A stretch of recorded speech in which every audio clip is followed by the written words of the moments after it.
संतोष देशमुख आणि सोमनाथ सूर्यवंशी यांना न्याय मिळवून देण्यासाठी पंढरपुरामध्ये आज सर्वपक्षीय आक्रोश मोर्चाचे आयोजन करण्यात आले। देशमुख आणि सूर्यवंशी कुटुंबीय मोर्चामध्ये सहभागी होणार आहेत आणि याचाच आढावा घेतलाय आमचे प्रतिनिधी सुनील दिवाण यांनी।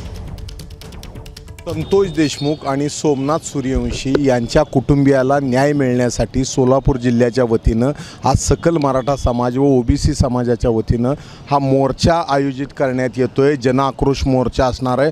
मोठ्या संख्येनं जिल्हाभरातून कार्यकर्ते दाखल व्हायला सुरुवात झालेली आहे। हा छत्रपती शिवाजी चौक आहे, इथं पहिल्यांदा सभा होणार आहे आणि या सभेच्या ठिकाणी तिन्ही तयारी इथं चालू आहे। किमान 50 ते 60 हजार लोक येतील अशी अपेक्षा आयोजकांची आहे।